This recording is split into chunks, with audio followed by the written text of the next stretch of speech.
একজন বৃদ্ধা মহিলা মাথার মধ্যে ভারী একটা বোঝা নিয়ে যায়, কষ্ট হয়ে যেতে পারে না। রহমতের নবী কাছে যাইয়া ডাক দিয়ে বলতেছেন, মা গো কই যাও? মহিলায় কয়, বাবা তুমি শুনো নাই? বলে কি? কয়, মক্কা মুহাম্মদ দখল করে নিয়েছে, এই মক্কা মুহাম্মদ দখল করে নিয়েছে, তুমি বুঝি শুনো নাই? আল্লাহর নবী বলেন, মা গো শুনেছি, এও তো শুনেছি মুহাম্মদ তোমাদের কি ক্ষমা করে দিয়েছে। মহিলায় কয়, না রে বাবা, তুমি মুহাম্মদরে চিনো না। মুহাম্মদ রক্তপাত পছন্দ করে, খুব গরম মানুষ। মুহাম্মদ মারামারি কাটাকাটি বেশি পছন্দ করে, এজন্য বদলা নিবেই নিবে, তাড়াতাড়ি জান বাঁচাও। আল্লাহর নবী তখনও নিজের পরিচয় নবী দেন না। পরিচয় না দিয়া নবী বলতেছেন, মা গো বোঝাটা অনেক ভারী, অনেক ভারী, তুমি বৃদ্ধা মানুষ, নিতে কষ্ট হয়, আমি জোয়ান মানুষ, আমার মাথায় তুমি বোঝাটা উঠায় দাও, যেখানে যেতে চাইবা আমি তোমাকে সেখানে পৌঁছায় দেব। একটু জোরে কোন সুবহানাল্লাহ। কওনাইনে মুখতারি খুদা তুমকো বানায়া, কওনাইনে মুখতারি খুদা তুমকো বানায়া, উম্মত কা নিগাহবান খুদা তুমকো বানায়া, उम्मत का निगाहबान खुदा तुमको बनाया।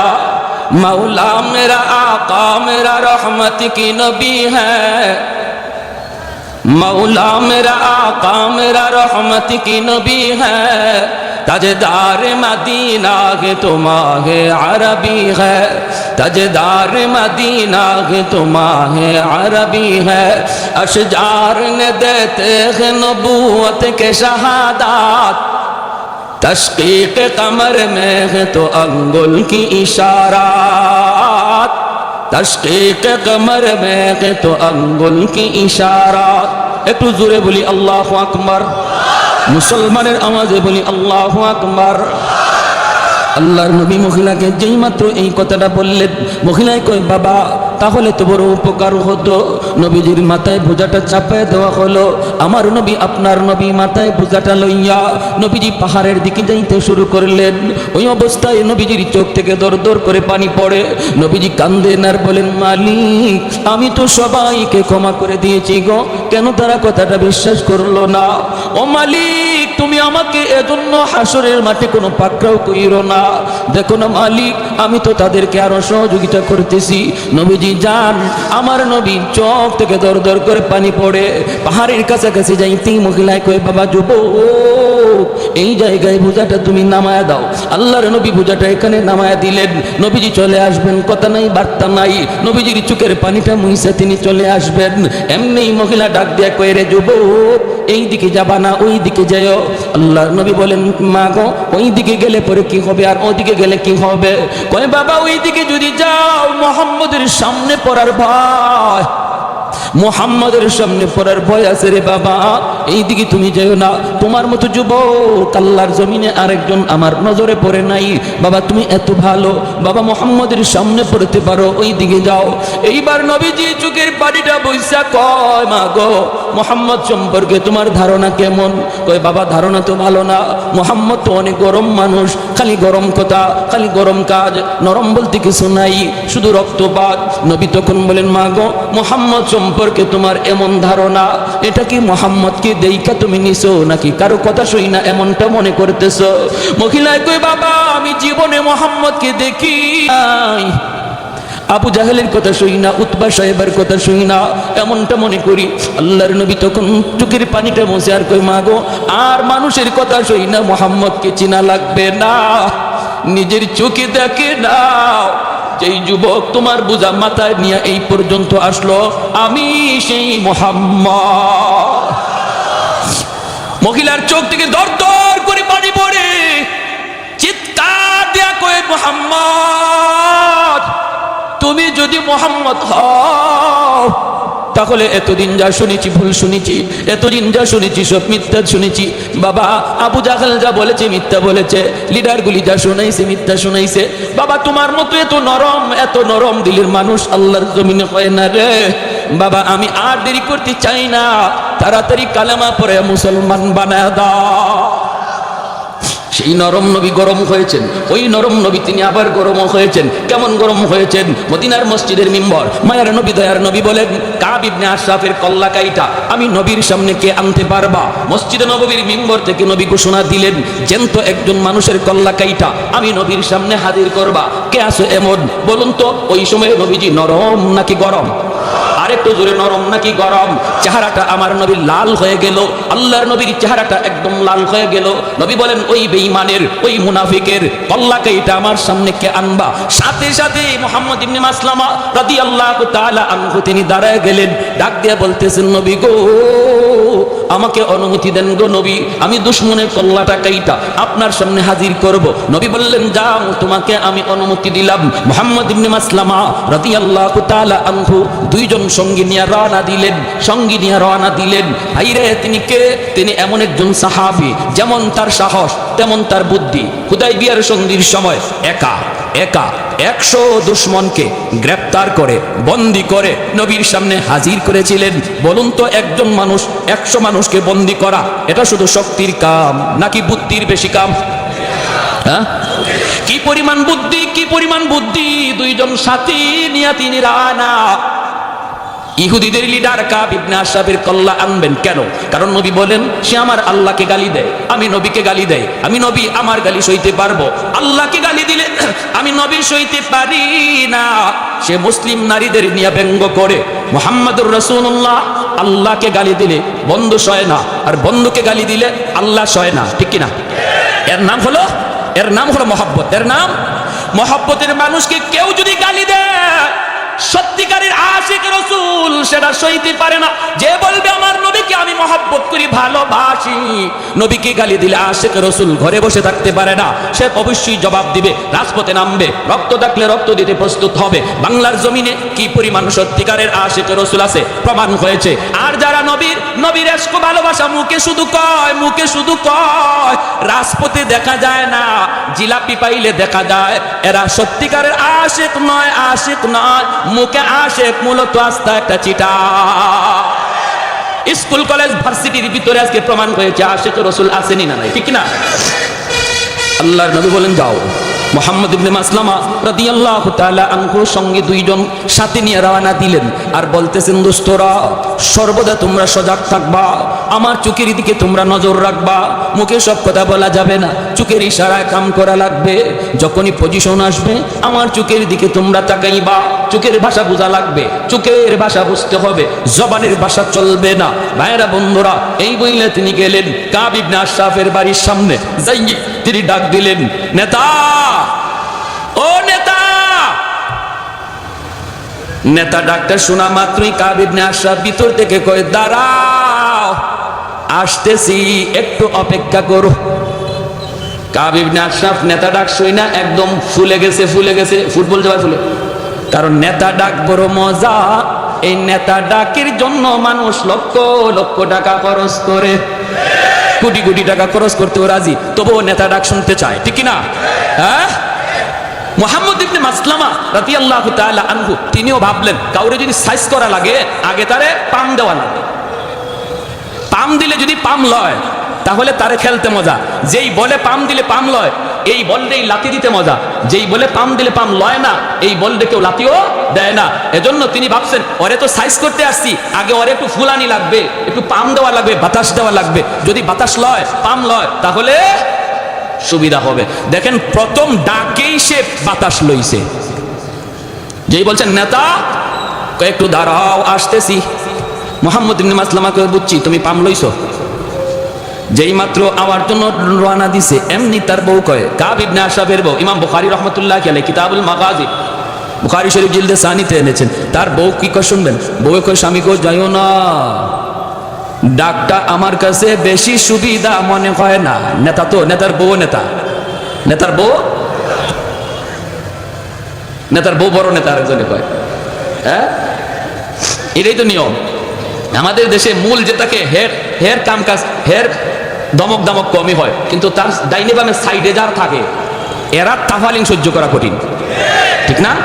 সাইডে যারা থাকে এরা তাফালিং দেখে কে, আমার ভাই অমুক, আমার দুলাভাই অমুক, আমার স্বামী দারোগা, দেখেন না ওই দারোগার বউ, হ্যাঁ ও দারোগার থেকে আরো বড়টা, দারোগার বউ দারোগার চেয়ে আরো বড় পাওয়ার দেখায়। তো এরকম ভাবে মুহাম্মদ ইবনে মাসলামা যে ডাক দিয়েছেন কাব ইবনে আশরাফের বউ, কয় যাও না কেন, কি সে, কই যাও, আরে দেখো না কত সুন্দর করে ডাকটা দিছে, হায় রে কত সুন্দর ডাক, আমারে খুব কমই দেয়, এইভাবে ডাক দিছে, যাইতেছি। কাব ইবনে আশরাফের বউ কখনো তোমার কাছে ভালো লাগছে, কিন্তু আমার কাছে ডাকটার মধ্যে কেমন কেমন জানি লাগতেছে। কেমন কেমন মানে, আমি এই ডাকে রক্তের গন্ধ পাই, রক্তের গন্ধ। কি জাত মহিলা বুঝেন কেউ ভাই? আমরা খালি মনে করি মহিলাদের মাথা নেড়ার টাল, জি না, মহিলাদের মাথায় গিলু আছে, কিন্তু না থাকলে দেশ চালা কেন, আসেনি না না। হ্যাঁ সৌদি যাই গেলাম, হজে গেলাম, আল্লাহ পাক দেওয়াইলেন আমারে সৌদি এক শাইখে জিগা বাড়ি কই, আমি বাড়ি বাংলাদেশ। এমনি আমার আরবিতে কয় কত দেশে পুরুষ মানুষ আসেনি, আমি মনে মনে বেজাতের বেজাতি এবার মাথায়, আমি পুরুষ মানুষ নাই, আমারে কি তোমার মহিলা মনে হইতেছে না, এটা কই নাই, এক বেটি নামে আরেক বেটি উঠে বেটাইন কই, ও আমাদের জায়গা মতো দিয়া দিছে আমারে। তা আমি কইলাম তোমাকে দেশে এরকম একজন বেটি বাইর করো, বাইর করো, আমার দেশের বেটিরাই যদি এমন হয় বুঝো বেটাইন কি যা। তখন আইসে দিছে, আইসা কয় না মিয়া মিয়া, কয় না তুমি ঠিক আছো তো, কয় রক্তের গন্ধ পাই, আরে আরে তুমি আমার সাথে খালি গড়ই করলা জীবন ভর, এখনো জামাই চিনো নাই, আরবের মাটিতে এমন কোন মার ফুত আছে আমার গায়ে টুকা দিব, ওই দেখেন কেমন তাফালিং দেখাইতেছে। ফয়সালা তো হয়ে গেছে আসমানে, আসতেছি, আসছে, আর আসা মাত্রই মুহাম্মদ ইবনে মাসলামা রাদিয়াল্লাহু তাআলা আনহু তিনি বলতেছেন, নেতা কি আতর মাখলেন? ওই সময় আতর মাখার সিস্টেম ছিল, লম্বা চুল রাখতো, আল্লাহ নবী ওইভাবে আতর মাখতেন, মাঝখান দিয়ে ফিতা ফাড়া হইতো, আর ওই চুলের ফিতার মাঝখানে একটু আতর ঢালা হইতো, আতরটা বেয়ে বেয়ে অনেক সময় কপালে দিয়েও একটু একটু বাইতো। তো আতরটা খুব দামি। মুহাম্মদ ইবনে মাসলামার ওনার উদ্দেশ্য হইল তো খালি ওরে পাম দেওয়া, পাম বেশি দেওয়া। আসার লগে লগে বলতেছেন, নেতা কি আতর মাখলেন, এত গ্রান? হে কয়, আরে এই আতর তোরা পাবি কই, তোরা ফকিন্নির জাত, আরে আমরাই তো এই আতর মাখি, এটা আরবের সবচেয়ে দামি আতর। মুহাম্মদ ইবনে মাসলামা কয়, এবারও তুমি পাম লইছো, তোমারে তো আমি খেলমু, তোমারে নিয়া টার্গেট হলো এটা। তো নেতা এই আতরটা কি আমি একটু শুনতে পারি আমার নাক দিয়া? হ্যাঁ হ্যাঁ হ্যাঁ, কত মাথাটা একটু নোয়ান, ওই শুরু হয়েছে, মাথাটা একটু নোয়ান, আতরটা একটু শুনবো। হ্যাঁ হ্যাঁ এই যে নাও নাও, মাথাটা নয়া মাথাটা আগায় দিছে, আর চুল তো লম্বা, চুলটা আমার জন্য ধরছেন দইরা আতর শুনবার নিয়োগ করে টান দিয়ে কল্লাটা কাছে আনছেন। সাথের দুজনের চোখ দেখো, তোরা এখনো দেরি করস কে, দেখো না বলির ফাটা হয়ে গেছে, টান কইরা ধরে রাখছেন বলির ফাটা, আর দেরি করস কে? আর তো দেরি নেই, সাথে সাথে তলোয়ার বসাই দিয়েছেন, দেহ থেকে কল্লাটা আলাদা হয়ে গেছে। এই কল্লা চুলের মধ্যে ধইরেই আল্লাহর নবীর সামনে নিয়ে বলেন, ইয়া রাসূলুল্লাহ, নেন গো নবী, যার মাথা চেয়েছিলেন। নবী যে তখন ওই মাথা দেখে বলছেন, হাযা রাসু আদুবি ওয়া আদুবিল্লাহ, এটা মানুষের মাথা নয়, এটা আল্লাহ এবং তার রাসূলের দুশমনের মাথা। বলুন তাহলে ওই অবস্থায় নবীজি নরম না গরম? আরো জোরে, নরম না গরম? তাহলে ইসলাম খালি নরম হওয়া শিখায় না জায়গা মতো গরম হওয়াও শিখায়? হ্যাঁ, এজন্য আমার ভাইরা আল্লাহ পাক বলতেছেন, মুহাম্মাদুর রাসূলুল্লাহ ওয়াল্লাযীনা মাহু আশিদ্দাউ আলাল কুফফার রুহামাউ বাইনাহুম। আল্লাহ পাক বলেন, আমার বন্ধু এবং আমার বন্ধুর হাতে গড়া সাহাবায়ে কেরামের আদর্শ কেমন জানোনি? এত নরম, এত নরম, তারা জায়গা মতো নরম, জায়গা মতো গরম, জায়গা মতো নরম, জায়গা মতো গরম। আবু বকর সিদ্দিক রাদিয়াল্লাহু তাআলা আনহু নরম সাহাবী, রুহামা বাইনাহুম আশিদ্দাউ আলাল কুফার। ওমরের মতো সাহাবী, গরম সাহাবী। আবু বকর নরম, জায়গা মতো গরম হইছেন, ঠিক না? একটা ঘটনা বলবো, মনোযোগ কার কার আছে হাত তুলে আল্লাহকে দেখান। আবু বকর সিদ্দিক রাদিয়াল্লাহু তাআলা আনহুর মতো নরম সাহাবী, তিনিও গরম হয়েছেন জায়গা মতো। প্রতিদিন এক রাস্তা দিয়া যান, ইহুদি উনাকে গালি দেয়, জবাব দেন না, বাপ তুলে গালি দেয়, আবু বকর জবাব দেয় না, জবাব দেয় না, কারণ তিনি তো আবু বকর, অত্যন্ত নরম দিলের সাহাবী, ওনাকে গালি দিয়েছে জবাব নাই, বাবাকে গালি দিয়েছে জবাব নাই, গোষ্ঠী তুইলা গালি দিয়েছে জবাব নাই। একদিন ইহুদি আবু বকরকে কাঁপানোর জন্য আমার নবী, রহমতের নবী, মায়ের নবী তুলে গালি দিছে, আল্লাহকে গালি দিয়ে বসছে, কয় মুসলমানরাও ফকির, ওদের আল্লাহ ফকির, ওদের নবীও ফকির। নাউজুবিল্লাহ কর। সিদ্দিক আকবর যেই মাত্র কয় আল্লাহ ফকির, নবী ফকির, সাথে সাথে আবু বকর ঘুরে দাঁড়ালেন। নরম সাহাবী, এতদিন পর্যন্ত যিনি চোখ তুলে তাকান নাই, জবাব দেন নাই, সাথে সাথে তিনি ঘুরে দাঁড়ালেন। ঘুরে দাঁড়াইয়া হাতের মধ্যে যদ্দুর শক্তি ছিল, এই শক্তি নিয়ে তিনি গালের মধ্যে চোর মারছেন। চটটা খাইয়া গালটা একদম 5 আঙ্গুলের দাগ বসে গেছে, দোপাশ দিয়ে মাটিতে পড়ে গেছে, ওই পাশ দিয়ে পড়ে গেছে। নরম হাত যখন গরম হয় কেমন হয় একটু বুঝেন, আরো জোরে টেকে না। নরম হাত যখন গরম হয় তখন খবর হয়ে যায়, খবর হয়ে যায়। আবু বকরের হাত ছিল এতদিন নরম, হঠাৎ করে হয়েছে গরম। নরম হাতের পিছনে আছে আল্লাহর হাত, ঠিক কিনা জোরে বলেন।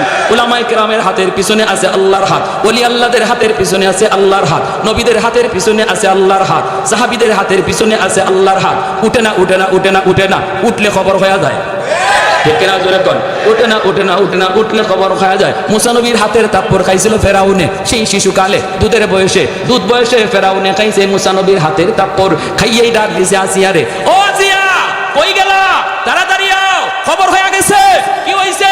আমার গালে চোর মারছে। কেডায় মারছে? কয় এই ছোট বাচ্চায়। আসিয়া বলে এটা তুমি কি কও? ছোট বাচ্চা হাত নাড়ানাড়ি করছে, তোমার গায়ে লাগছে, গালে লাগছে, তুমি কও চর। বাচ্চারা এমনি তো হাত নাড়ানাড়ি করে। ফেরাউনে কই না গো আসিয়া, চটটা আমি খাইছি, আমি বুঝি।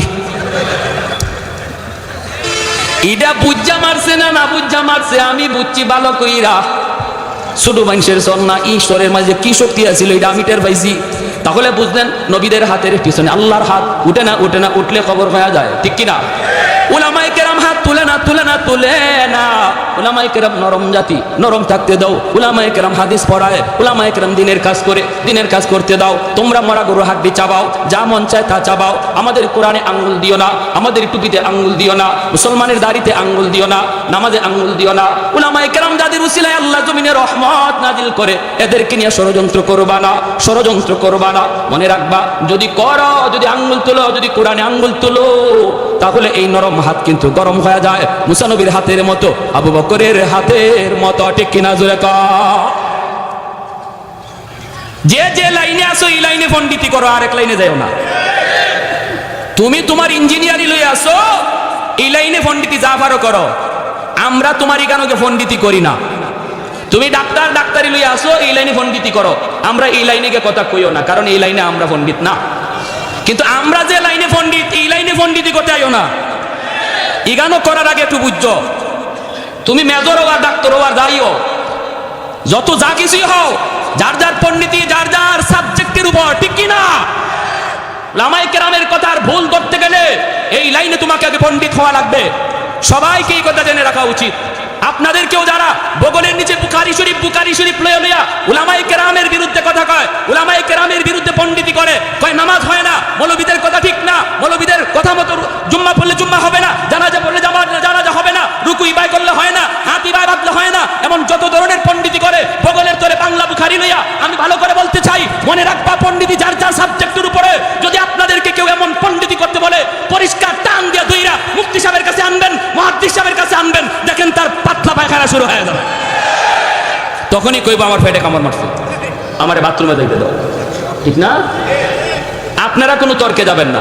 আপনারা তো তো সহি হাদিসের বান্ডাল লইয়া আইছে, অতএব এর সাথে আপনারা চাপা করে পারবেন না। কয়েকটা হাদিস মুখস্থ করে বহুত বড় চাপা লইয়া আসছে, এর খালি কইবেন চল মুফতি সাহেবের কাছে যাই, দেখবেন হের জ্বর উঠতে গেছে, জ্বর। এটা হইলো হের ট্যাবলেট, এটা হইলো ট্যাবলেট। আপনারা তর্কে যায় না। অদ্ভুত বলে ভাই এত হাদিস বুঝি না, এত সহি হাদিস আর হাসান হাদিস, সহি হাদিস এবং জয়ীফ হাদিস কি কও, এত কিছু বুঝি না, চলো হুজুরের কাছে যাই, দেখবা হের সাথে সাথে 104 ডিগ্রি জ্বর, ঠিক না? পণ্ডিতি যার যার সাবজেক্টে। প্যার হাজিরিন, বলেন, আমরা নিষেধ করি না। উলামায়ে কেরাম বলতেছে আপনারাও কিছু জানছেন, বলেন, বুঝান, কিন্তু একজন আলেমের, একজন মুফতি মুহাদ্দিসের কথাকে যদি আপনার কাউন্টার দিতে হয়, তাহলে অবশ্যই এই লাইনে আপনার অভিজ্ঞতা থাকা লাগবে। আর আলেমদের কথা শুই না, আপনি বলতেছেন উলামায়ে কেরামের জবানে শুনছি, এমন কই আপনি করেন না? দাওয়াতে তাবলীগ করতেছে, ভালো, দাওয়াতে তাবলীগে এইভাবে চলছে, আলেমদের জবানে শুনছি, ভালো কথা কও। কাউন্টার যদি দিতে হয় এই লাইনে অভিজ্ঞতা থাকা লাগবে। এটা তো একটা পাগলেও বুঝে, তুমি মেজরিয়া বুঝো না, তো তোমার মাথায় কি ঢুকছে? কিনা? একটা পাগলও বুঝে। এখন যদি আপনাদের এই এলাকায় মাইকিং করা হয় যে আগামীকাল আপনাদের এই হাসপাতালে আমাদের সাইকুল আদি শাহ হুজুর যত সিজারের রোগী আছে এরার অপারেশন করবো, করবেন সবাই কইবেন ইন্নালিল্লাহ, হুজুর এইবার এই কাম শুরু করলো।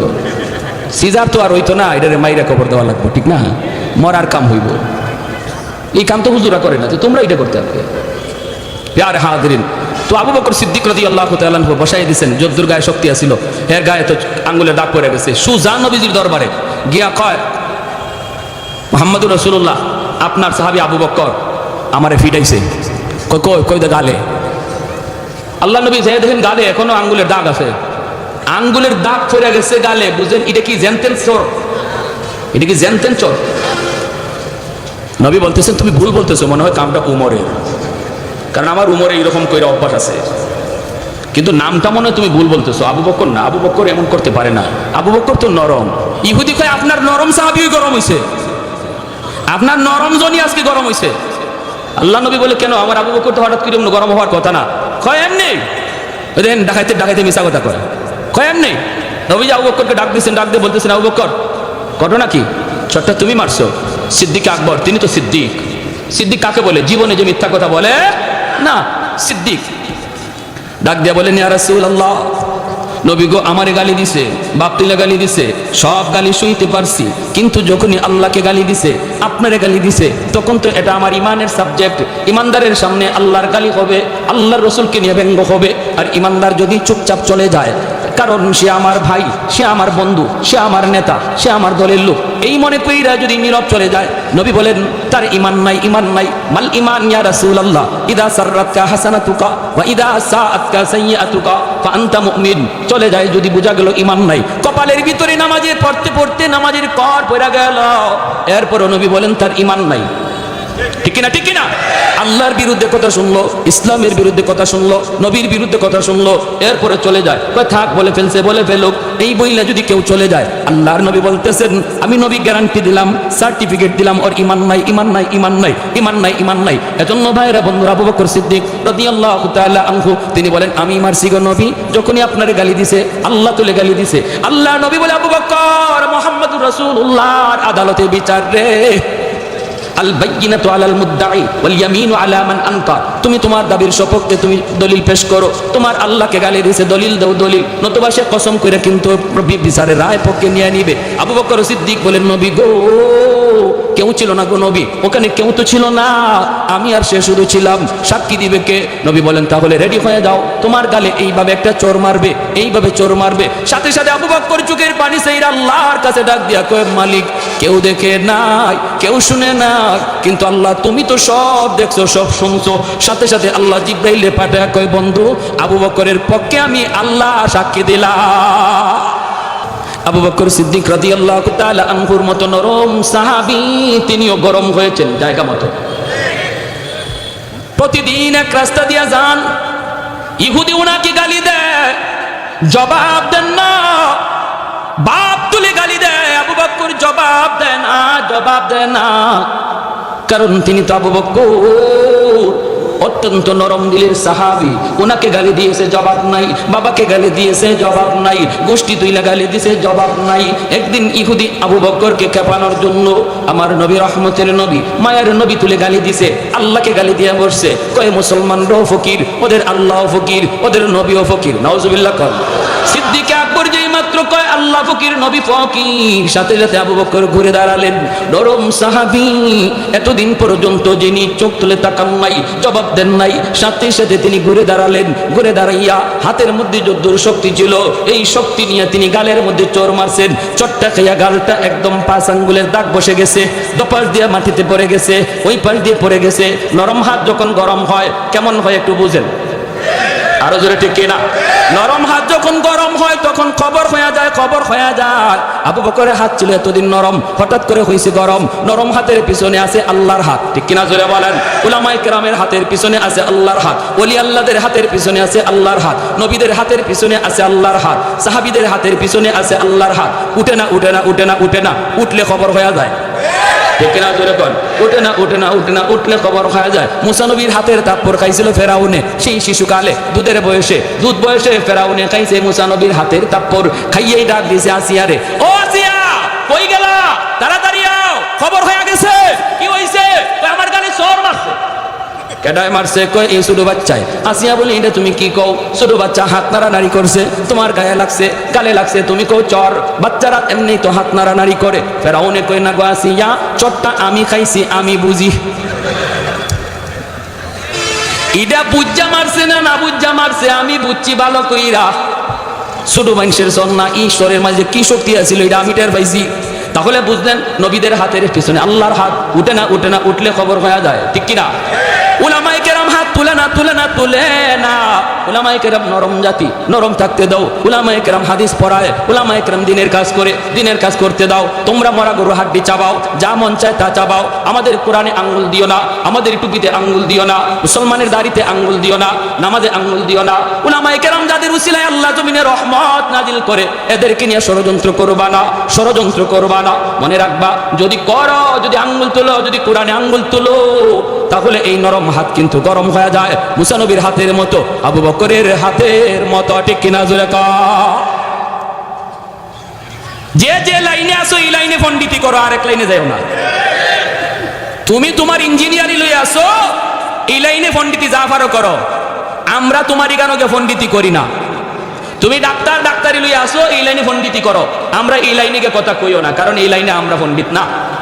কিন্তু আমরা যে লাইনে পণ্ডিত, এই লাইনে পণ্ডিতি করতে আইও না।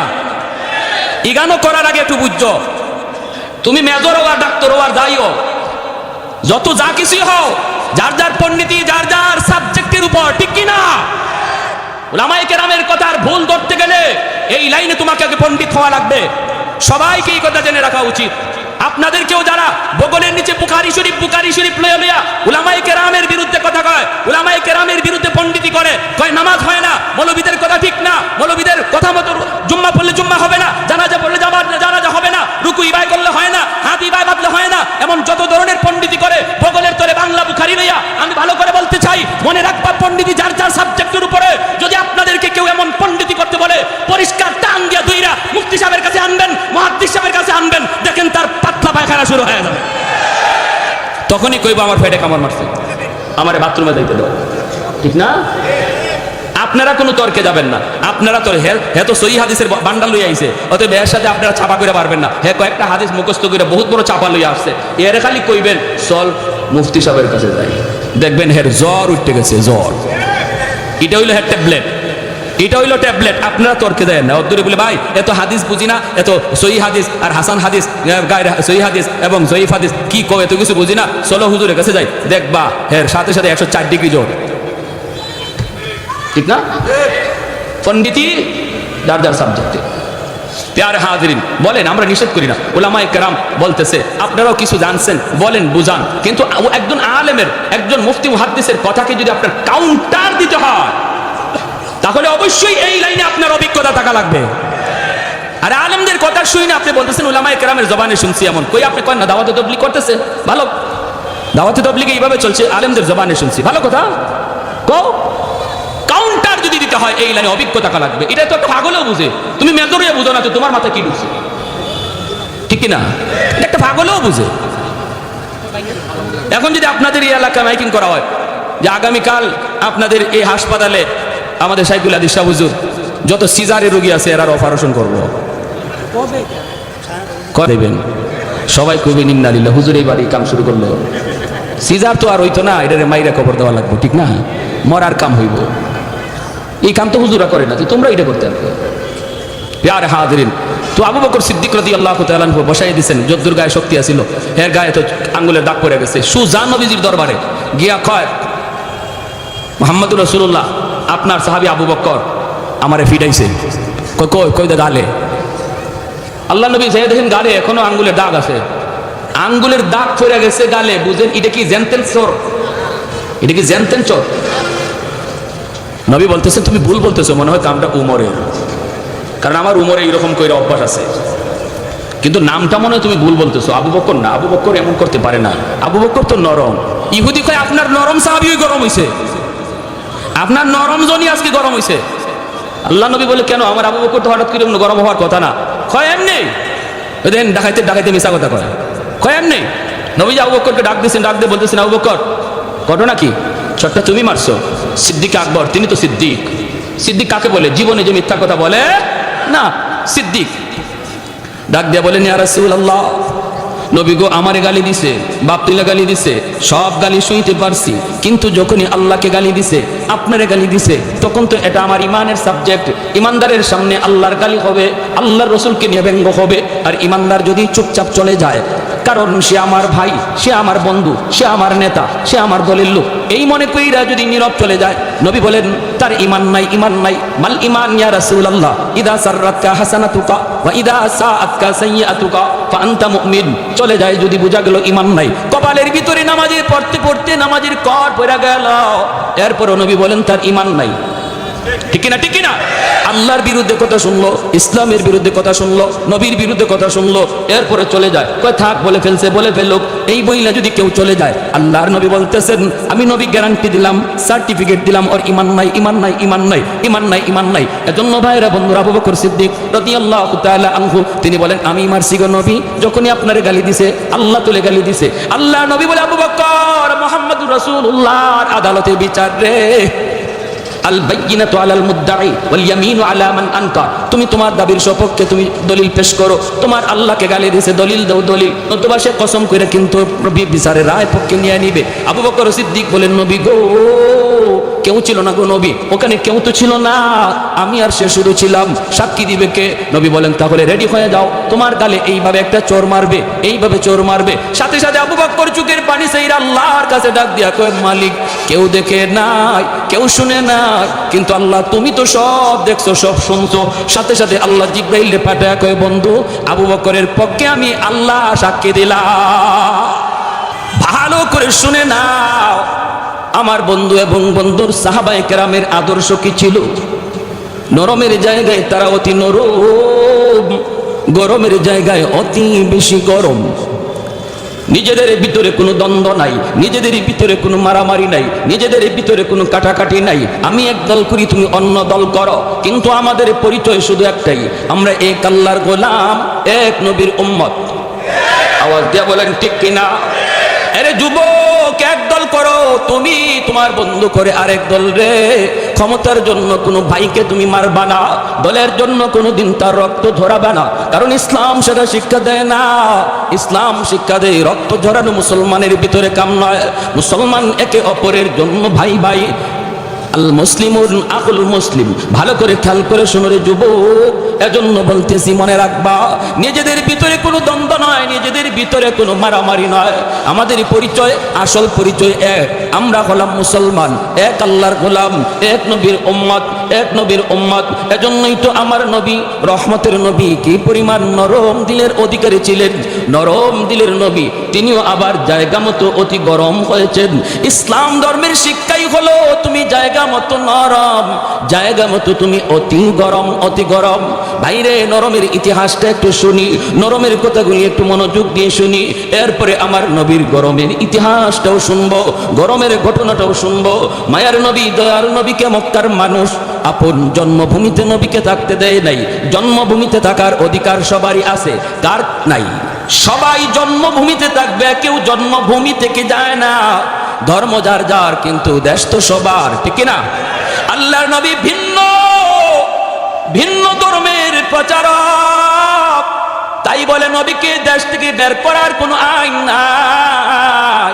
বাংলার জমিনে যেমন মুসলমান আছে, ইহুদিও আছে, মুসলমান আছে, বৌদ্ধ আছে, মুসলমান আছে, হিন্দু আছে। এই দেশে আমরা সবাই বসবাস করব, ধর্ম হবে যার যার, দেশ হবে সবার। নাকি উৎসব সবার? হ্যাঁ, বাটপারি হতা। ধর্ম যার যার, দেশ সবার, এটা মানি, ঠিক না? আমরা বলি না হিন্দুরা বের হয়ে যাও, আমরা বলি না খ্রিস্টানরা বের হয়ে যাও, আমরা বলি না বৌদ্ধরা বের হয়ে যাও। এই দেশ মুসলমানের, কোন দেশের কোন ধর্মের মানুষ থাকবে না, এমনটা আমরা বলবো না। কারণ আমার নবী, রহমতের নবী, মদিনার রাষ্ট্রনায়ক। তখনও মদিনায় ইহুদিরা ছিল কি ছিল না? বহু ইহুদি মদিনায় ছিল, তাদের ধর্মীয় স্বাধীনতা আল্লাহর নবী দিয়েছেন। আল্লাহর নবী তাদের ধর্ম পালনের পরিপূর্ণ স্বাধীনতা দিয়েছেন। এজন্য ইসলাম বলে তুমি ধর্ম যার যার পালন করো, কিন্তু দেশ হবে সবার। কিন্তু আমার নবীকে মক্কার মানুষ থাকতে দিল না, জন্মভূমিতে নবীকে থাকতে দিল না রে। আমার নবী যখন বের হয়ে যাচ্ছেন, জন্মভূমি ছেড়ে নবী যখন বের হয়ে যাচ্ছেন, মক্কার দিকে তাকা তাকা মায়ার নবী চোখের পানি জরা জরা কান্দেন, চোখের পানি জরা জরা কান্দেন, আর বলতেছেন, এরে আমার জন্মভূমি, আমি তোমাকে কত ভালোবাসি। মক্কার মানুষগুলি যদি আমাকে নির্যাতন না করতো, আমার আপন লোকগুলি যদি ষড়যন্ত্র না করতো, আমি তোমাকে কোনোদিন ছেড়ে যেতাম না। কারণ তোমার মাঝে আমার মালিকের ঘর খানায় কাবা, যেই কাবা না দেখলে আমাদের পেটে ভাত হজম হয় না। যেরকম সুবহানাল্লাহ। সকাল সন্ধ্যা যেই কাবা না দেখলে আমাদের ঘুম হয় না। এই খানায় কাবা ছেড়ে মন চায় না, খানায় কাবা ছেড়ে যেতে মন চায় না। রে মক্কার জমিন, এই জমিনে আমি খেলাধুলা করেছি, এই জমিনে আমার বাল্যকাল, এই জমিনে আমি নবীর কত স্মৃতি জড়িত। এই মক্কা ছেড়ে যেতে মন চায় না, মন চায় না। কিন্তু আমার আপন লোকগুলি যদি ষড়যন্ত্র না করতো, আমি তোমাকে ছেড়ে যেতাম না। মক্কার জমিন, মক্কার দিকে তাকাইয়া মায়ার নবী যখন চোখের পানি ঝরা ঝরা নবী কান্দেন, আল্লাহ পাক জিবরাইল আমিনকে পাঠাইয়া বলতেছেন, বন্ধুকে জানায় দাও, জানায় দাও, আমি আল্লাহ কসম করে বলতেছি, বন্ধু যাও যাও, আর চোখের পানি ঝরায় না, আর চোখের পানি ঝরায় না, ঝরায় না। আমি ওই কোরআনের কসম খায়া বলতেছি, যে কোরআন তোমার উপর নাজিল করেছি, অল্প দিনের ভিতরেই আবার তোমার জন্মভূমিতে আমি আল্লাহ সসম্মানে ফিরায় দিব। মায়ার নবী, দয়ার নবী মদিনা শরীফে মায়ার নবী হিজরত করে চলে গেলেন। দিন যায় রাত যায়, সাহাবায়ে কেরামের ভিতরে মদিনা মক্কায় আসার জন্য তার পাগল পাড়া। জন্মভূমির কথা কার না ইয়াদ হয়? যারা সৌদি থাকে, আমেরিকা থাকে, লন্ডন থাকে, তারাও জিজ্ঞেস করবেন দেশে যেতে মন চায় কি না। পাগল পাগল। দেশ থেকে একজন মানুষ গেলে 1000 মাইল পাড়ি দিয়া তার সাথে দেখা করতে আসে। আমি বলছিলাম, চাচা এত লম্বা সফর করে কেন আসলেন? চাচা বলতেছে, রে ভাতিজা, যখনই শুনছি তুমি জেদ্দা আসছো, দেখার জন্য পাগল হয়ে গেছি। কারণ দেশের মানুষের কাছে বসলে পরে দেশের গ্রাণ পাওয়া যায়, তার কাপড়ের মধ্যে দেশের গ্রাণ পাওয়া যায়, তার শরীরের ভিতরে দেশের গ্রাণ পাওয়া যায়। প্রবাসে যারা আছে তারা জানে দেশের মায়া, প্রবাসে যারা আছে তারা জানে দেশের কদর। এজন্যই সাহাবায়ে কেরাম একদম মন উতলাক হয়ে গেল। সাহাবায়ে কেরাম রাদিয়াল্লাহু তাআলা আনহুম বলেন, নবী গো, ও গো আল্লাহর নবী, আর পারি না গো নবী, ও গো নবী, আর পারি না। আমরা কি আর কোনোদিন মক্কায় যাব না? আমরা কি আর কোনোদিন মক্কায় যাব না? 5টা বছর 6টা বছর চলে গেল। মায়ার নবী বলতেছেন, সাহাবীরা অল্প সময় ধৈর্য ধরো, আল্লাহর পাক পক্ষ থেকে অনুমতি আসবে, অনুমতি আসবে। অনুমতি ছাড়া আমি নবী কিছু বলতে পারি না, অনুমতি দিতেও পারি না। একদিন মায়ের নবী স্বপ্নের কথা শোনায় দিলেন, আল্লাহর নবী স্বপ্নের কথা শোনায় দিলেন। স্বপ্নে দেখেছি আমি ওমরা করতেছি, স্বপ্নে দেখেছি আমি খানা কাবা তওয়াফ করতেছি। সাহাবায়ে কেরামের ভিতরে আনন্দ, সাহাবায়ে কেরামের ভিতরে অনেক আনন্দ, কারণ তারা ভালো করে বুঝতে পারলেন মায়ার নবীর স্বপ্ন এটাও বাস্তব, নবীদের স্বপ্ন এটাও ওহী। মনের ভিতরে আনন্দ, কোন দিন কখন নবী তা বলেন না। এরপরে নবী একদিন ঘোষণা দিয়ে দিলেন, চলো উমরায় যাব। সংক্ষেপে বলতেছি, লম্বা কথা, এজন্য বিস্তারিত বলার সুযোগ নাই। আল্লাহ নবী 1400 সাহাবায়ে কেরাম লইয়া মায়ার নবী উমরা করার জন্য রওনা দিলেন। মক্কার মানুষগুলি নবীকে উমরা করতে দিল না। হুদাইবিয়া নামক জায়গা থেকে মায়ার নবীকে ফিরাইয়া দিল। ওখানেই নবী সন্ধি করলেন, সন্ধি করলেন। এই সন্ধিটা বাহ্যিকভাবে ছিল মুসলমানের বিপক্ষে, কিন্তু আল্লাহ জানেন এই সন্ধি ছিল মুসলমানের পক্ষে। জোরে কোন সুবহানাল্লাহ। 2 বছর পার হয় নাই রে যুবক, সন্ধির মেয়াদ ছিল 2 বছর। এর ভিতরেই তারা সন্ধি ভাঙতে বাধ্য হয়েছে মক্কার কাফিররা। আল্লাহর নবী 10,000 সাহাবায়ে কেরাম লইয়া মায়ার নবী মক্কা জয় করার জন্য, মক্কায় অভিযান করার জন্য আল্লাহর নবী রওনা দিয়ে দিলেন। মক্কার কাছাকাছি এসেই নবী অবস্থান করলেন। নবী বলতেছেন, সাহাবীরা রে, রাত হয়ে গেছে, সন্ধ্যা হয়ে গেছে, এখন যদি মক্কায় ঢুকি অন্ধকারে মারামারি হবে, কে কাকে মারবে কোনো খেয়াল থাকবে না। নারীর গায়ে হাত উঠে যেতে পারে, শিশুর উপরে তলোয়ার চলতে পারে, নিরপরাধ নিরস্ত্র মানুষের গায়ে তলোয়ার চলতে পারে রে। না না, রাতের বেলা আমি নবী ঢুকতে পছন্দ করি না, আমরা রাত অবস্থান করব এই সমতল জায়গায়, সকালবেলা আমরা মক্কায় ঢুকবো, সকালবেলা মক্কায় ঢুকবো। এই হলো মানবতার নবী, এই হলো রহমতের নবী। সাহাবায়ে কেরামের যে স্পিরিট ছিল, এই স্পিরিটটা ছিল এখনই মক্কায় ঢোকার। কিন্তু মায়ের নবী, তিনি তো মানবতার নবী, তিনি চিন্তা করেছেন অন্ধকারে মারামারি ঠিক নয়, অন্ধকারে মারামারি ঠিক নয়, কে কারে মারবে, শিশু হত্যা হয়ে যেতে পারে, নারীর উপর হামলা হতে পারে। এজন্য মানবতা ইহুদিরা শিখায় না, মানবতা বেঈমান শিখায় না। মানবতার মূর্ত প্রতীক হলেন আমার আপনার নবী, রহমতের নবী, নবী মুহাম্মাদুর রাসূলুল্লাহ। জোরে বলি সাল্লাল্লাহু আলাইহি ওয়াসাল্লাম। আজকে মানবতার দোহাই দেয় বেঈমানের দল। মায়ার নবী শিশু হত্যা করাকে অপরাধ বলেছেন, অপরাধ, মানবতা বিরোধী কাজ নবী বলেছেন। কিন্তু আজকে ফিলিস্তিনের জমিনে মুসলমানের শিশু রক্ত ঝরছে, আরাকানের জমিনে মুসলমানের শিশু রক্ত ঝরছে। নাফ নদীর পানি আজও সাক্ষী হয়ে আছে। ফিলিস্তিনের জমিনে ছোট্ট শিশুটা একটা পাথরের চাকা দিয়া ঢিল দেয়, ছোট্ট শিশু পাথরের চাকা, মাটির চাকা দিয়া দুশ্মনের দিকে, ইহুদির দিকে ঢিল দেয়। মিডিয়া সেই ইটাটা দেখায়, ঢিল দেওয়াটা দেখায়, কিন্তু এরপরে এই বাচ্চাটারে গুলি করে হত্যা করেছে এই সিনটা দেখায় না। আওয়াজ দিয়া বলেন ঠিক কিনা? অতএব আজ যারা মানবতার স্লোগান তুলে, এদের হাতেই মানবতা হত্যা হচ্ছে। আওয়াজ দিয়া এখন ঠিক কিনা? ওরা মুসলমানের দিকে হাত উঠায় টেরোরিস্ট বলে। মুসলমান টেরোরিস্ট নয়, মুসলমান সন্ত্রাস নয়। মানবতা শিখায় গেছে মুসলমানের নবী মুহাম্মদুর রাসূলুল্লাহ সাল্লাল্লাহু আলাইহি ওয়াসাল্লাম। সাহাবায়ে কেরামের স্পিরিট ছিল এখনই মক্কায় ঢুকো, কিন্তু নবী সেই স্পিরিটকে থামায়া দিলেন। ঢুকতে পারতেন কেন? মানবতার কারণে, মানবতার কারণে।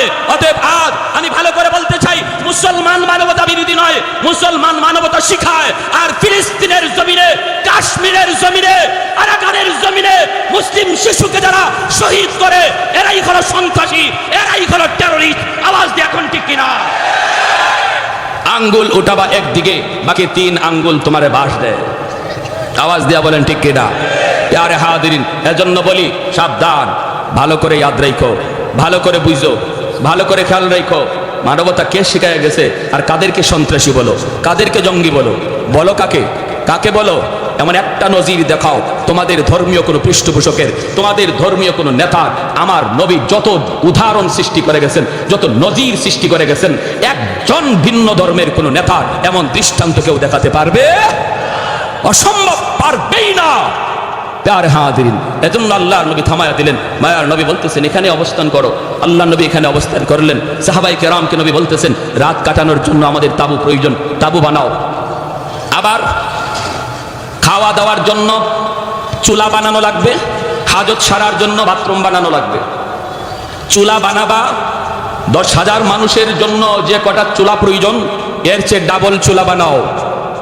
আর 10,000 মানুষের জন্য যে কটা বাথরুমের প্রয়োজন, এর চেয়ে বাথরুম অর্ধেক কম বানাও।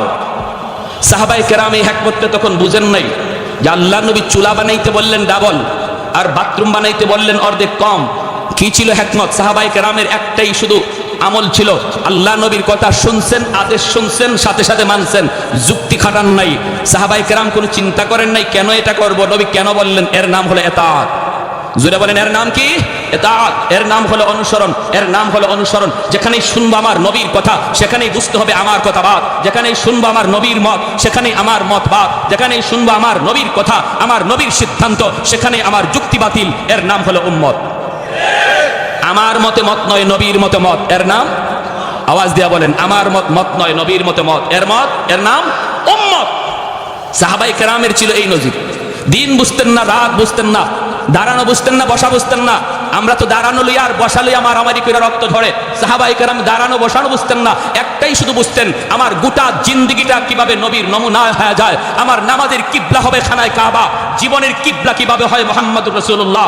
এই ছিল সাহাবায়ে কেরামের টার্গেট, আর তারা তাই করেছেন। নামাজের কিবলা বানাইছেন খানায় কাবা, গোটা জীবনের কিবলা বানাইছেন মুহাম্মদুর রাসূলুল্লাহ সাল্লাল্লাহু আলাইহি ওয়াসাল্লাম। হাঁটা আমার নবীর মতো, বসা আমার নবীর মতো, হাসি আমার নবীর মতো, ঘুম আমার নবীর মতো, প্রতিটা কাজ নবীর মতো। এজন্যই নবী বলেছেন আসহাবিকান নুজুম বিআইহিম ইকতাদাইতুম ইহতাদাইতুম। আমার একজন সাহাবীর অনুসরণ করো, হেদায়েত পেয়ে যাবা। জোরে কোন সুবহানাল্লাহ।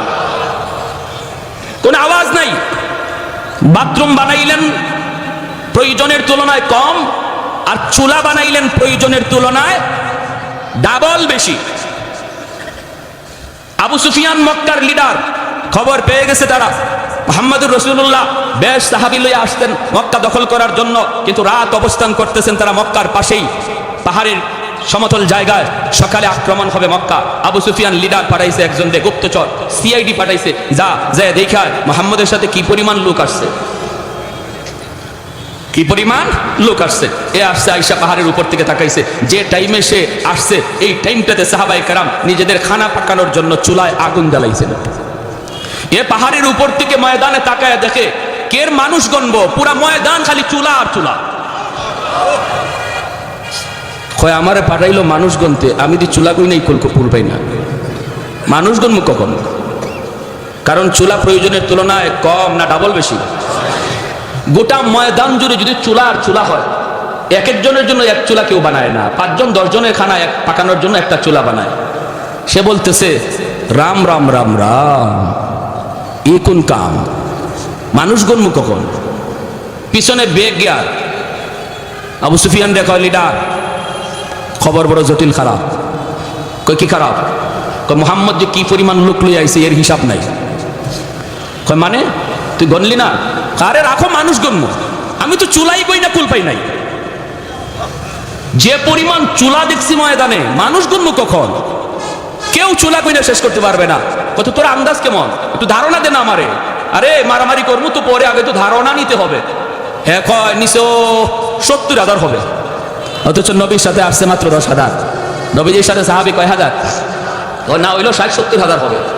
আবু সুফিয়ান কয় রাম রাম রাম রাম, এই এত লোকের সাথে কিভাবে যুদ্ধ করবো? কত ঠিক আছে, বুঝা পরামর্শ করা দরকার। শেষ সাথে বাড়াইছে আরেকটারে, কয় আগ্রাতের সিআইডির খবর সত্য না মিথ্যা তুই একটু যাচাই করে আয়। এ যে টাইমে আসছে এই টাইমে মুজাহিদরা ঘুম থেকে উঠতে বাথরুমের সামনে লাইন ধরছে। বাথরুম প্রয়োজনের তুলনায় বেশি না কম? তাহলে লাইন শুট হইব না বড় হইব? বুঝছেন অবস্থাটা? এ পাহাড়ের উপর থেকে তাকাইছে মানুষ গন্ত, মানুষ গণব কি? বাথরুমের সামনে যা দাঁড়ায় আছে এই লাইনে গইনা কুল পায় না। এখন কয় হাই হাই হাই হাই, সব তো আর বাথরুমে আসে নাই, কিছু মানুষের বাথরুম ধরছে, বাকিরা তো তাবুতে। যে পরিমাণ লাইনে দাঁড়াইছে এটা গণমু কখন আর হিসাব লইমু কখন? হেওয়া পিছনে বেগ গিয়া কয় উস্তাদ মারামারি করলে আপনি করেন, আমি গেলাম। আমি নাই। বলে কেন, কি হয়েছে? আরে মানুষ যে কি পরিমাণ লই আইছে মুহাম্মদ আমার হিসাবে ধরে না, এটা গণনা করে শেষ করা যাবে না।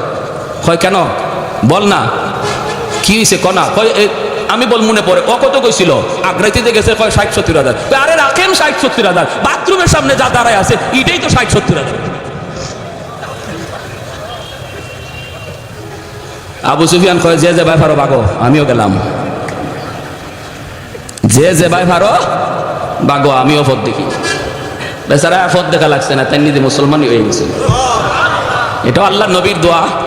কারণ আবু সুফিয়ানের মেয়ে উম্মে হাবিবা রাদিয়াল্লাহু তাআলা আনহা, নবীজির একজন পবিত্র বিবি, তিনি আল্লাহ নবীকে নিয়ে দোয়া করছিলেন, নবী গো আমি একটু হাত উঠাই, আমি একটা মুনাজাত করি, আপনি আমার সাথে শুধু আমিন কইেন। নবী কয় আচ্ছা ঠিক আছে মুনাজাত করো। নবীজি হাত উঠাইছেন, আর উম্মে হাবিবা হাত উঠাই আল্লাহ আমার আব্বারে তুমি হেদায়েত দিয়া তোমার হাবিবের সাহাবী বানাই দাও। আর নবী তো আমিন বলে ফেলছেন, দোয়া কবুল হয়ে গেছে। সুবহানাল্লাহ। আমার ভাইরা বন্ধুরা, যুবক, আল্লাহর নবী মক্কায় ঢুকলেন, বিনা রক্তপাতে কেউ নবীকে বাধা দিল না, বাধা দেওয়ার কথাও না। একে একে সবাই যার যার মতো করে চলে যেতে লাগলো। আল্লাহর নবী যখন মক্কায় ঢুকবেন, ওই অবস্থায় মক্কার মানুষগুলি তারা এরপরও বিশ্বাস করে না, কিছু না কিছু নবী তো বদলা নিবেনি। আল্লাহর নবীর দুইকেই এলান করলেন, লা তাসরিবা আলাইকুমুল ইয়াউম, আজকের দিন বদলা নেওয়ার দিন নয়, আজকের দিন আল ইয়াউম ইয়াউমুল মারহামা, আজকের দিন হলো রহম করার দিন, আজকের দিন হলো ক্ষমা করার দিন। নবী বলেন আমি মক্কার সবগুলি মানুষকে ক্ষমা করে দিলাম, যারা আমার উপরে নির্যাতন করেছে, আমার সাহাবীদের উপরেও নির্যাতন করেছে, সবাইকে সাধারণ ক্ষমা করে দিলাম। আল্লাহর নবী যখন সাধারণ ক্ষমা করে দিলেন, সাহাবায়ে কেরাম এসে বলেন, নবী গো, ওগো নবীজি সবকে আপনি মাফ করে দিলেন, কেমন করে গো নবী? আপনি কি আম্মার ইবনে ইয়াসিরের নির্যাতনের কাহিনী ভুলে গেছেন? আপনি কি বেলাল হাবশির নির্যাতনের কাহিনী ভুলে গেছেন? আপনি কি খাব্বাবের নির্যাতনের কাহিনী ভুলে গেলেন? আপনি কি আবু বকর সিদ্দিকের নির্যাতনের কাহিনী ভুলে গেলেন?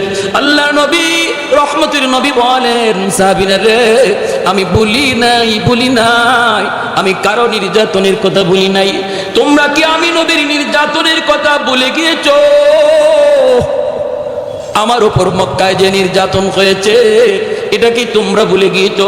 সাহাবীরা কই, না গো নবী, আমরাও ভুলি নাই। নবী বলেন, এই মক্কার জমিনে আমি নবী এতিম, ওই অবস্থায় আমি দাওয়াতের কাজ শুরু করেছি। কত নির্যাতন, কত মাথায় আঘাত, রক্ত ঝরলো। খানায় কাবার সামনে সেজদায় গেলাম, দুশমন মাথার উপরে উটের নাড়ি বুড়ি চাপায় দিল, দম যায়। আমার মেয়ে ফাতেমা দৌড় দিয়ে আইসা উটের নাড়ি বুড়ি ধাক্কা দিয়ে ফেলায়। তোমরা কি ভুলে গেছো 2 বছর 3 বছর আমি নবী পরিবার সহ বন্দী ছিলাম শিয়াবে আবি তালিবের ভিতরে? আমি তো বন্দী ছিলাম, কারাগারে বন্দী ছিলাম। এই 1 বছর নয় 2 বছর, 1 বছর নয় 2 বছর, 2.5 বছর টাইম। এই টাইমের ভিতরে কোনো খানা পানি তারা দেয় নাই। আমার পরিবারের লোকগুলি গাছের পাতা খেয়ে জীবন ধারণ করেছে। মহিলাদের বুকের স্তনের দুধ শুকিয়ে গেছে, বাচ্চাগুলির কান্না আমি নবীর কানে এখনো ভাসে। ক্ষুধার যন্ত্রণায় একদিন রাতের অন্ধকারে আমার পায়ের নিচে কি পড়লো, একটু নরম মনে হয়েছে, আমি খাবার মনে করে খেয়ে ফেলেছি। আমি নবী আজও জানি না ওই দিন আমি কি খেয়েছিলাম। এত নির্যাতন, এত বিপদ, এত মুসিবত, তোমরা কি আমার সেই কাহিনীগুলি ভুলে গেছো? সাহাবায়ে কেরাম চোখের পানি মুছে আর কই, না গো নবী, ভুলি নাই। আল্লাহ নবী বলেন, আমি আমার নির্যাতনের সব কথা ভুলে গিয়া যদি মক্কার মানুষকে মাফ করে দিলাম, তোমরা কেন মাফ করতে পারবা না? সাহাবীরা মনে রাখো, বদলা নেওয়ার জন্য মক্কা দখল করি নাই, আল্লাহর নাম উচ্চারণ করার জন্য, কালেমার পতাকা উত্তোলন করার জন্য মক্কা দখলে নিয়েছি। যেই মানুষগুলো তোমাদের বাড়িগুলি দখল করে রেখেছে, ওই বাড়ির মালিক সে নয়, সে হলো দখলদার। মালিক হলে তোমরা আজ সেই বাড়িতে ফিরে যাও, যায়া বাড়ি দখলে নেওয়ার জন্য নয়। যায়া বলবা, ভাইরে তুমি এতদিন পর্যন্ত আমার বাড়ির দখলদার ছিলাম, মালিক ছিল না। আমি ছিলাম মদিনায় যাওয়ার কারণে আমার বাড়ি তুমি দখল করে নিয়েছো। আজ আমি তোমাকে মালিকানা সহ বুঝা দিলাম। রুহামাউ বাইনাহুম, আমার নবী রহমতের নবী কি পরিমাণ দরদ! আল্লাহ নবী রহমতের নবী সবাইকে ক্ষমা করে দিলেন। এরপর মক্কার মানুষজন বিশ্বাস করে না, কয় কিছু না কিছু বদলা তো নিবি। যেই পরিমাণ নির্যাতন মক্কার মানুষে করছে, বদলা আবার নেয় না কেমনে? আল্লাহর নবী হঠাৎ করে দেখেন মানুষগুলি বিশ্বাস না কইরা ঘরের মাল সামানা মাথায় লইয়া তারা পাহাড়ের দিকে চলে যায়। নবীজি তাকায় দেখেন মানুষগুলি নবীকে চিনে না, আমার নবীকে চিনে না। ওই অবস্থায় নবীজি হাঁটেন আর দেখেন একজন বৃদ্ধা মহিলা মাথার মধ্যে ভারী একটা বোঝা নিয়ে যায়, কষ্ট হয়ে যেতে পারে না। রহমতের নবী কাছে যাইয়া ডাক দিয়া বলতেছেন, মা গো কই যাও? মহিলায় কয়, বাবা তুমি শুনো নাই? বলে কি? কয়, মক্কা মুহাম্মদ দখল করে নিয়েছে, এই মক্কা মুহাম্মদ দখল করে নিয়েছে, তুমি বুঝি শুনো নাই? আল্লাহর নবী বলেন, মা গো শুনেছি, এও তো শুনেছি মুহাম্মদ তোমাদের কি ক্ষমা করে দিয়েছে। মহিলায় কই, না রে বাবা, তুমি মুহাম্মদ রে চিনো না। মুহাম্মদ রক্তপাত পছন্দ করে, খুব গরম মানুষ। মুহাম্মদ মারামারি কাটাকাটি বেশি পছন্দ করে, এজন্য বদলা নিবে। তাড়াতাড়ি জান বাঁচাও। আল্লাহর নবী তখনও নিজের পরিচয় নবী দেন না। পরিচয় না দিয়া নবী বলতেছেন, মা গো বোঝাটা অনেক ভারী, তুমি বৃদ্ধা মানুষ, নিতে কষ্ট হয়, আমি জোয়ান মানুষ, আমার মাথায় তুমি বোঝাটা উঠায় দাও, যেখানে যেতে চাইবা আমি তোমাকে সেখানে পৌঁছায় দেব। একটু জোরে কোন সুবহানাল্লাহ। কৌনাইনে মুখতারে খুদা তুমকো বানায়া, कौनैन मुख्तार खुदा तुमको बनाया, उम्मत का निगाहबान खुदा तुमको बनाया, उम्मत का निगाहबान खुदा तुमको बनाया। मौला मेरा आका मेरा रहमत की नबी है, मौला मेरा आका मेरा रहमत की नबी है, ताजदार मदीना है तो माहे अरबी है, ताजदार मदीना है तो माहे अरबी है।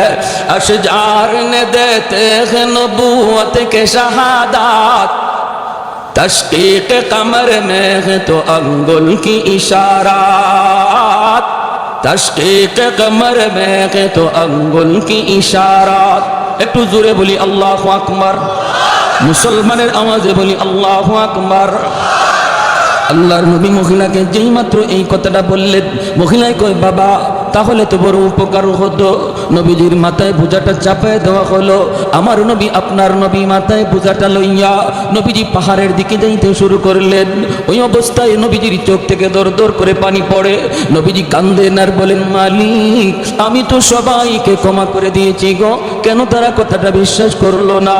ও মালিক তুমি আমাকে এজন্য হাসরের মাঠে কোনো পাকড়াও কইরো না। দেখো না মালিক আমি তো তাদেরকে আরো সহযোগিতা করতেছি। নবীজি যান, আমার নবী চোখ থেকে দর দর করে পানি পড়ে। পাহাড়ের কাছাকাছি যাইতেই মহিলায় কই বাবা যুবক এই জায়গায় বোঝাটা তুমি নামায়া দাও। আল্লাহর নবী বোঝাটা এখানে নামায়া দিলেন। নবীজি চলে আসবেন, কথা নাই বার্তা নাই, নবীজির চোখের পানিটা মুইছে তিনি চলে আসবেন। এমনি মহিলা ডাক দিয়া কই রে যুবক এই দিকে যাবা না ওই দিকে যাও। আল্লাহর নবী বলেন মা গো ওই দিকে গেলে পরে কি হবে আর ওদিকে গেলে কি হবে? কয় বাবা ওই দিকে যদি যাও মুহাম্মদের সামনে পড়ার ভয়, মুহাম্মদের সামনে পড়ার ভয় আছে রে বাবা, এই দিকে তুমি যাও না। তোমার মতো যুবক আল্লাহর জমিনে আরেকজন আমার নজরে পড়ে নাই। বাবা তুমি এত ভালো, বাবা মুহাম্মদের সামনে পড়তে পারো, ওই দিকে যাও। এইবার নবীজি চোখের পানিটা বইসা কয় মা গো মুহাম্মদ সম্পর্কে তোমার ধারণা কেমন? কয় বাবা ধারণা তো ভালো না, মুহাম্মদ তো অনেক গরম মানুষ, খালি গরম কথা, খালি গরম কাজ, নরম বলতে কিছু নাই, শুধু রক্তপাত। নবী তখন বলেন মা গো মুহাম্মদ সম্পর্কে তোমার এমন ধারণা, এটা কি মুহাম্মদকে দেইকা তুমি নিছো নাকি কারো কথা শুই না এমনটা মনে করতেছো? মহিলায় কই বাবা আমি জীবনে মুহাম্মদকে দেখি নাই, আবু জাহেলের কথা শুই না, উতবা সাহেবের কথা শুই না, এমনটা মনে করি। আল্লাহর নবী তখন চোখের পানিটা মুছে আর কই মা গো আর মানুষের কথা শুই না, মুহাম্মদকে চিনা লাগবে না, নিজের চোখে দেখে না। যেই যুবক তোমার বোঝা মাথায় নিয়ে এই পর্যন্ত আসলো আমি সেই মুহাম্মদ। মহিলার চোখ থেকে দর দর করে পানি পড়ে, চিৎকার দেয়া কয়ে মুহাম্মদ তুমি যদি মুহাম্মদ হও তাহলে এতদিন যা শুনেছি ভুল শুনেছি, এতদিন যা শুনেছি সব মিথ্যা শুনেছি। বাবা আবু জাহেল যা বলেছে মিথ্যা বলেছে, লিডারগুলি যা শুনাইছে মিথ্যা শুনাইছে। বাবা তোমার মতো এত নরম দিলের মানুষ আল্লাহর জমিনে হয় না রে। বাবা আমি আর দেরি করতে চাই না, তাড়াতাড়ি কালেমা পড়ে মুসলমান বানায় দাও। সেই নরম নবী গরম হয়েছেন, ওই নরম নবী তিনি আবার গরম হয়েছেন। কেমন গরম হয়েছেন? মদিনার মসজিদের মিম্বর মায়ের নবী দয়ার নবী বলেন কাব ইবনে আশরাফের কল্লা কাইটা আমি নবীর সামনে কে আনতে পারবা? মসজিদে নববীর মিম্বর থেকে নবী ঘোষণা দিলেন জ্যান্ত একজন মানুষের কল্লা কাইটা আমি নবীর সামনে হাজির করবা, কে আসো এমন বলুন তো? ওই সময় নবীজি নরম নাকি গরম? আরেকটু জোরে নরম নাকি গরম? চেহারাটা আমার নবীর লাল হয়ে গেল, আল্লাহর নবীর চেহারাটা একদম লাল হয়ে গেল। নবী বলেন ওই বেঈমানের ওই মুনাফিকের কল্লাকে এটা আমার সামনে কে আনবা?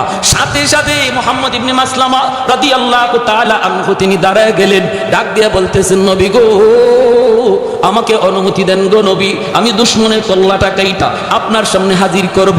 নবী বললেন যাও তোমাকে আমি অনুমতি দিলাম। মুহাম্মদ ইবনে মাসলামা রাদিয়াল্লাহু তাআলা আনহু দুইজন সঙ্গী নিয়ে রওনা দিলেন। ভাইরে তিনি কে?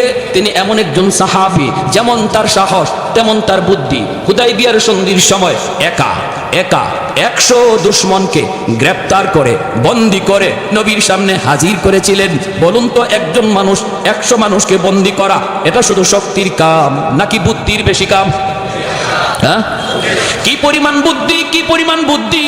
দুইজন সাথী নিয়ে তিনি রানা ইহুদিদের লিডার কাব ইবনে আশরাফের কল্লা আনবেন কেন?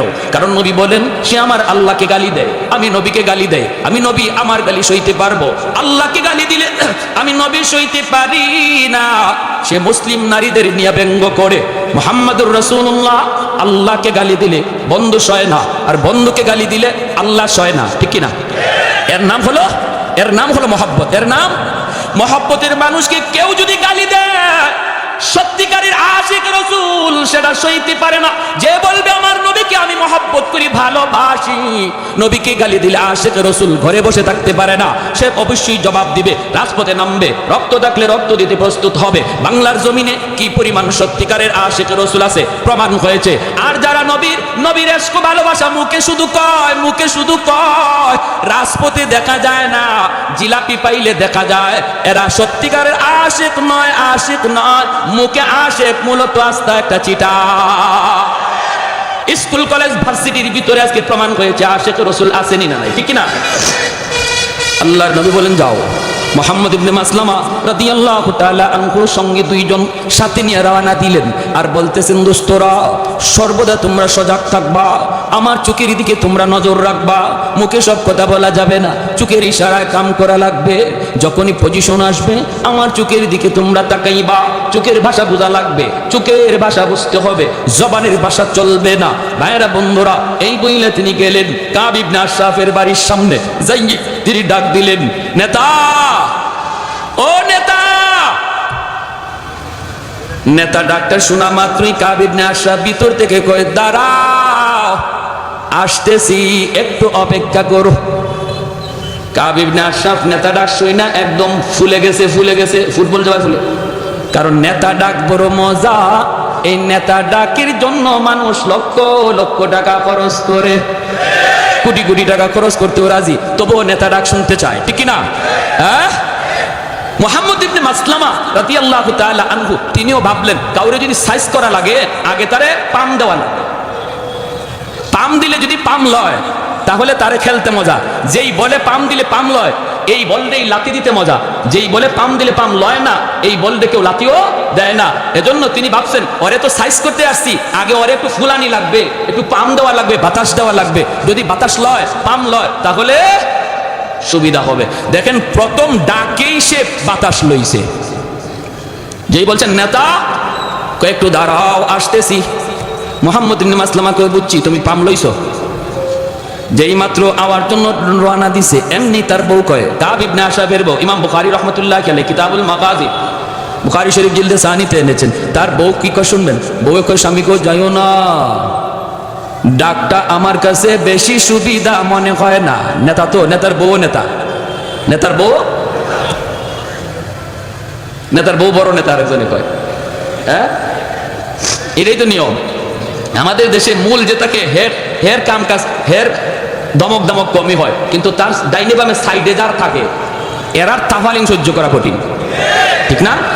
সাইডে যারা থাকে এরার তাফালিং দেখে কি, আমার ভাই অমুক, আমার দুলাভাই অমুক, আমার স্বামী দারোগা, দেখেন না ওই দারোগার বউ, হ্যাঁ ও দারোগার থেকে আরো বড়টা, দারোগার বউ দারোগার চেয়ে আরো বড় পাওয়ার দেখায়। তো এরকম ভাবে মুহাম্মদ ইবনে মাসলামা যে ডাক দিচ্ছেন, কাব ইবনে আশরাফের বউ কয়, যাইও না। কেন, কিসে? কই যাও? আরে দেখো না কত সুন্দর করে ডাকটা দিছে, হায় রে কত সুন্দর ডাক, আমারে খুব কমই দেয়, এইভাবে ডাক দিছে, যাইতেছি। কাব ইবনে আশরাফের বউ কখনো তোমার কাছে ভালো লাগছে, কিন্তু আমার কাছে ডাকটার মধ্যে কেমন কেমন জানি লাগতেছে। কেমন কেমন মানে? আমি এই ডাকে রক্তের গন্ধ পাই, রক্তের গন্ধ। কি জাত মহিলা বুঝেন কেউ ভাই? আমরা খালি মনে করি মহিলাদের মাথা নেড়ার টাল, জি না, মহিলাদের মাথায় গিলো আছে, কিন্তু না থাকলে দেশ চালা কেন? আসেনি না? না, হ্যাঁ, সৌদি যাই গেলাম, হজে গেলাম, আল্লাহ পাক নেওয়াইলেন আমার সৌদি এক শাইখে জায়গায়, বাড়ি কই? এমনকি বাড়ি বাংলাদেশ। এমনি আমার আরবিতে কয়, তোকে দেশে পুরুষ মানুষ আসেনি? আমি মনে তোমার ই বেজাতি ইবা মাতে, আমি পুরুষ মানুষ নাই, আমার কি তোমার মহিলা মনে হইতেছে না? এটা কই নাই, এক বেটি নামে আরেক বেটি উঠে, বেটাইন কই? ও আমাদের জায়গা মতো দিয়া দিছে আমারে। তা আমি কইলাম, তোমাকে দেশে এরকম একজন বেটি বাইর করো, আমাদের দেশ বেটিরাই যদি এমন হয়, বুঝো বেটাইন কি জাত। তখন আইসা দিছে, আইসা কয় না, মিয়া কয় না, তুমি ঠিক আছো তো? কয় রক্তের গন্ধ পাই। আরে তুমি আমার সাথে খালি গড়ই করলা জীবন ভর, এখনো জামাই চিনো নাই। আরবের মাটিতে এমন কোন মার ফুত আছে আমার গায়ে টুকা দিব? কই দেখেন কেমন তাফালিং দেখাইতেছে, ফয়সালা তো হয়ে গেছে আসমানে, তারাও আসতেছি, আসছে। আর আসা মাত্রই মুহাম্মদ ইবনে মাসলামা রাদিয়াল্লাহু তাআলা আনহু তিনি বলতেছেন, নেতা কি আতর মাখলেন? ওই সময় আতর মাখার সিস্টেম ছিল, লম্বা চুল রাখতো, আল্লাহ নবী ওইভাবে আতর মাখতেন, মাঝখান দিয়ে ফিতা ফাড়া হইতো, আর ওই চুলের ফিতার মাঝখানে একটু আতর ঢালা হইতো, আতরটা বেয়ে বেয়ে অনেক সময় কপালে দিয়েও একটু একটু বাইতো। তো আতরটা খুব দামি। মুহাম্মদ ইবনে মাসলামা ওনার উদ্দেশ্য হইল তো খালি ওরে পাম দেওয়া, পাম বেশি দেওয়া। আয়া আসার লগে লগেই বলতেছেন, নেতা কি আতর মাখলেন, এত গ্রাম? হে কয়, আরে এই আতর তোরা পাবি কই, তোরা ফকির নির্যাত, আরে আমরাই তো এই আতর মাখি, এটা আরবের সবচেয়ে দামি আতর। মুহাম্মদ ইবনে মাসলামা কয়, এবারও তুমি পাম লইছো, তোমারে তো আমি খেলমু, তোমারে নিয়ে টার্গেট হইলো এটা। তো নেতা এই আতরটা কি আমি একটু শুনতে পারি আমার নাক দিয়া? কয় হ্যাঁ হ্যাঁ হ্যাঁ। কতে মাথাটা একটু নোয়ান, ওই শুরু হয়েছে, মাথাটা একটু নোয়ান, আতরটা একটু শুনবো। কয় হ্যাঁ হ্যাঁ এই যে নাও নাও। মাথাটা নয়া মাথাটা আগায় দিছে, আর চুল তো লম্বা, চুলটা আমার যেমন ধরছেন দইরা আতর শুনবার নিয়ত করে টান দিয়ে কল্লাটা কাছে আনছেন। সাথের দুজনের চোখ দেখুন, তোরা এখনো দেরি করস কে, দেখোস না বলির ফাটা হয়ে গেছে, টান কইরা ধরে রাখছেন বলির ফাটা, আর দেরি করস কে? আর তো দেরি নেই, সাথে সাথে তলোয়ার বসায় দিয়েছেন, দেহ থেকে কল্লাটা আলাদা হয়ে গেছে। এই কল্লা চুলের মধ্যে ধইরেই আল্লাহর নবীর সামনে নিয়ে বলেন, ইয়া রাসূলুল্লাহ, নেন গো নবী। যার মাথা চেয়েছিলেন, নবী যে তখন ওই মাথা দেখে বলছেন, হাযা রাসু আদুবি ওয়া আদুবিল্লাহ, এটা মানুষের মাথা নয়, এটা আল্লাহ এবং তার রাসূলের দুশমনের মাথা। বলুন তাহলে ওই অবস্থায় নবীজি নরম না গরম? আরো জোরে, নরম না গরম? তাহলে ইসলাম খালি নরম হওয়া শিখায় না, জায়গা মতো গরম হওয়াও শিখায়? হ্যাঁ, এজন্য আমার ভাইরা আল্লাহ পাক বলতেছেন, মুহাম্মাদুর রাসূলুল্লাহ ওয়াল্লাযীনা মাহু আশিদ্দাউ আলাল কুফফার রুহামাউ বাইনাহুম। আল্লাহ পাক বলেন, আমার বন্ধু এবং আমার বন্ধুর হাতে গড়া সাহাবায়ে কেরামের আদর্শ কেমন জাননি? এত নরম, এত নরম, তারা জায়গা মতো নরম, জায়গা মতো গরম, জায়গা মতো নরম, জায়গা মতো গরম। আবু বকর সিদ্দিক রাদিয়াল্লাহু তাআলা আনহু নরম সাহাবী, রুহামা বাইনাহুম আশিদ্দাউ আলাল কুফার, ওমরের মতো সাহাবী, গরম সাহাবী। আবু বকর নরম, জায়গা মতো গরম হইছেন, ঠিক না? এটা ঘটনা বলবো, মনোযোগ কার কার আছে হাত তুলে আল্লাহকে দেখান। আবু বকর সিদ্দিক রাদিয়াল্লাহু তাআলা আনহুর মতো নরম সাহাবী, তিনিও গরম হয়েছেন জায়গা মতো। প্রতিদিন এক রাস্তা দিয়ে যান, ইহুদি উনাকে গালি দেয়, জবাব দেন না, বাপ তুলে গালি দেয়, আবু বকর জবাব দেয় না, জবাব দেয় না, কারণ তিনি তো আবু বকর অত্যন্ত নরম দিলের সাহাবী। উনাকে গালি দিয়েছে, জবাব নাই, বাবাকে গালি দিয়েছে, জবাব নাই, গোষ্ঠী তুইলা গালি দিয়েছে, জবাব নাই। একদিন ইহুদি আবু বকরকে খেপানোর জন্য আমার নবী, রহমতের নবী, মায়ের নবী তুলে গালি দিছে, আল্লাহকে গালি দিয়ে বসছে। কয় মুসলমানরাও ফকির, ওদের আল্লাহও ফকির, ওদের নবীও ফকির। নাউজুবিল্লাহ কর। সিদ্দিক আকবর যেই মাত্র কয় আল্লাহ ফকির, নবী ফকির, সাথে সাথে আবু বকর ঘুরে দাঁড়ালেন। নরম সাহাবী, এতদিন পর্যন্ত যিনি চোখ তুলে তাকান নাই, জবাব দেন নাই, সাথে সাথে তিনি ঘুরে দাঁড়ালেন। ঘুরে দাঁড়াইয়া হাতের মধ্যে যদ্দুর শক্তি ছিল, এই শক্তি নিয়ে তিনি গালের মধ্যে চোর মারছেন। চট্টা খাইয়া গালটা একদম 5 আঙ্গুলের দাগ বসে গেছে, দপাশ দিয়ে মাটিতে পড়ে গেছে, ওই পাশ দিয়ে পড়ে গেছে। নরম হাত যখন গরম হয় কেমন হয় একটু বুঝেন, আরো জোরে ঠিক কিনা? নরম হাত যখন গরম হয় তখন খবর হয়ে যায়, খবর হয়ে যায়। আবু বকরের হাত ছিল এতদিন নরম, হঠাৎ করে হয়েছে গরম। নরম হাতের পিছনে আছে আল্লাহর হাত, ঠিক কিনা জোরে বলেন? উলামায়ে কেরামের হাতের পিছনে আছে আল্লাহর হাত, ওলি আল্লাহদের হাতের পিছনে আছে আল্লাহর হাত, নবীদের হাতের পিছনে আছে আল্লাহর হাত, সাহাবীদের হাতের পিছনে আছে আল্লাহর হাত। উঠে না, উঠে না, উঠে না, উঠে না, উঠলে খবর হয়ে যায়, ঠিক কিনা জোরে কর? উঠে না, উঠে না, উঠে না, উঠলে খবর হয়ে যায়। মুসা নবীর হাতের তাপ্পর খাইছিল ফেরাউনে, সেই শিশুকালে দুধের বয়সে, দুধ বয়সে ফেরাউনে খাইছে মুসা নবীর হাতের তাপ্পর। খাইয়েই ডাক দিয়েছে আসিয়া রে, ও আসিয়া,